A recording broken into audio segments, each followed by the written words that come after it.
In this section 3.2, I want to talk about impedance transformation.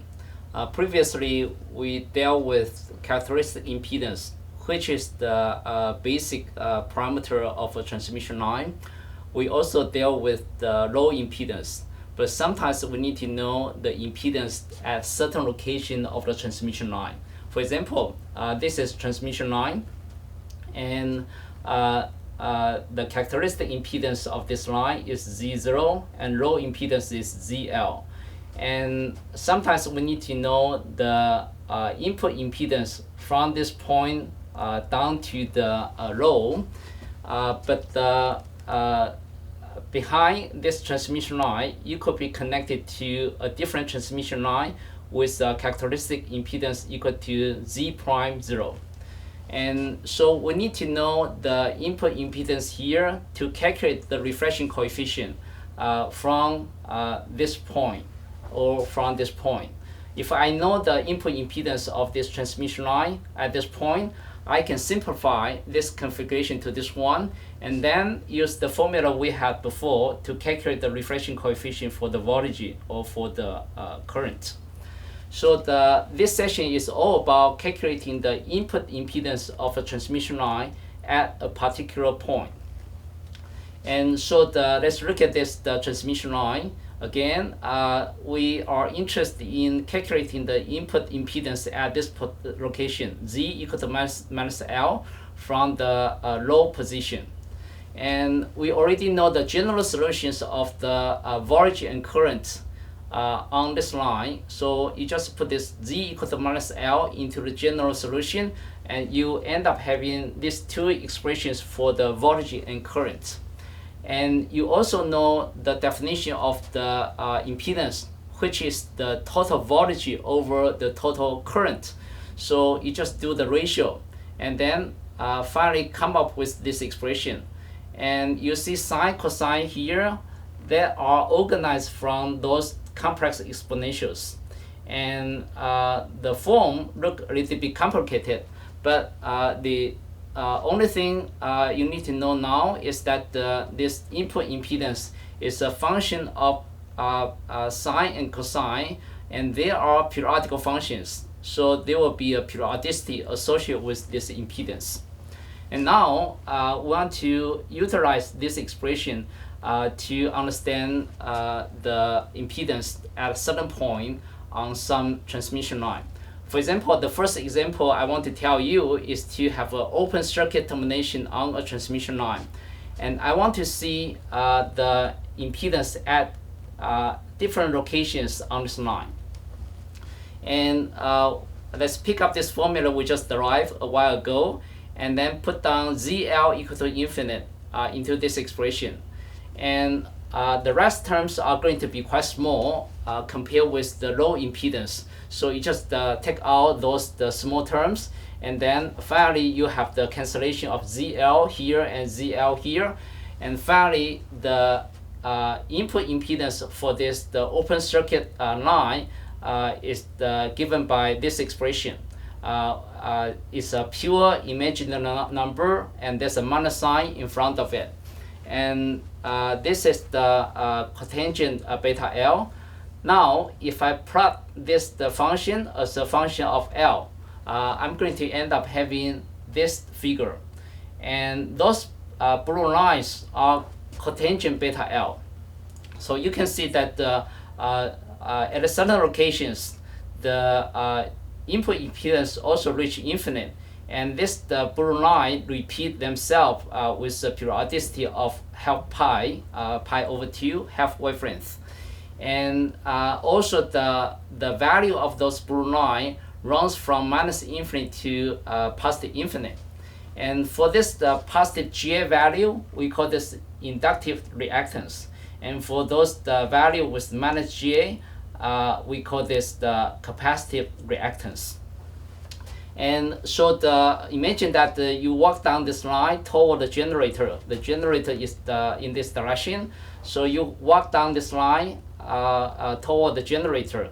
Then the input impedance is going to run from this value, minus infinite, all the way to the positive infinite. And the values of the impedance will repeat with the periodicity of half wavelength.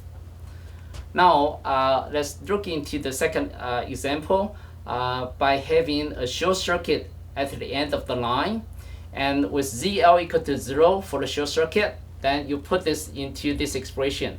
So you ignore these two terms, and then you cancel out this Z0 with this Z0, and then you come up with the input impedance for this short circuit transmission line, which is the GA R0 tangent beta L. Now let me plot this the R0 tangent beta L versus distance, and then I can come up with this figure, very similar to the last figure, but this time this is tangent beta L, and on that last page we have cotangent beta L.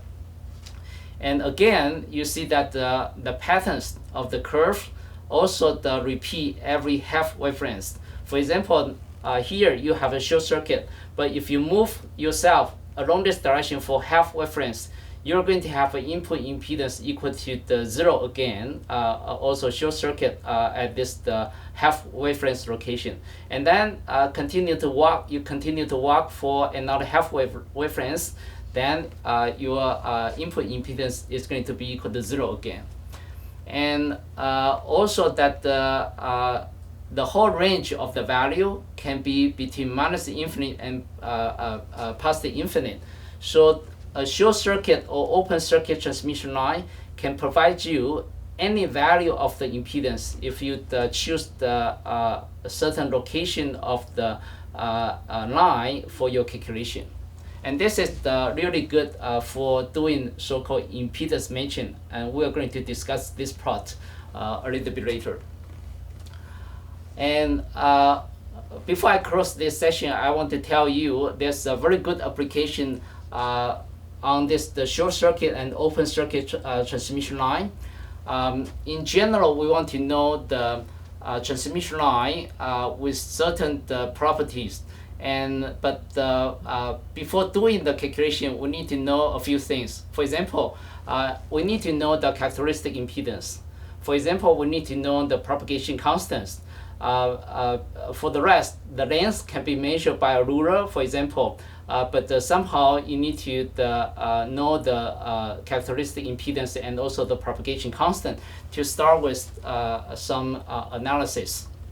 So we just calculated that the input impedance of an open circuit is equal to this expression.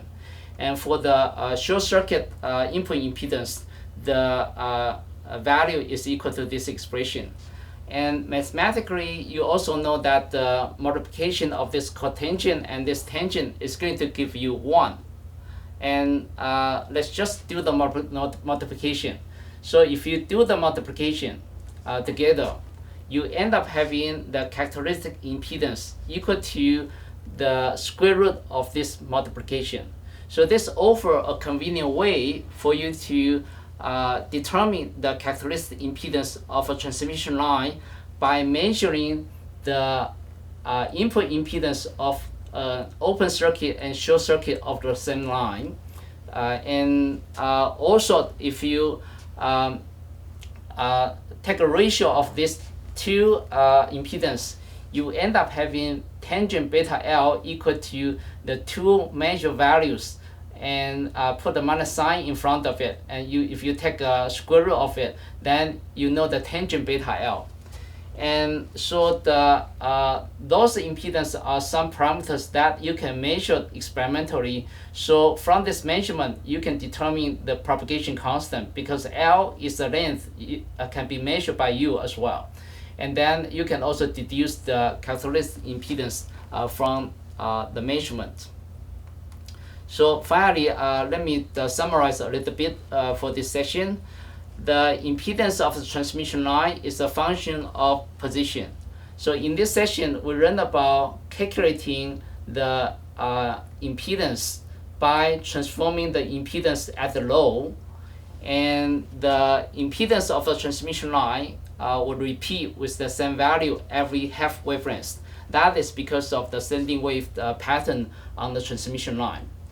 And the characteristic impedance and the propagation constant of a line can be calculated from measured open and short circuit impedances. So this offers a very convenient way for you to characterize a transmission line.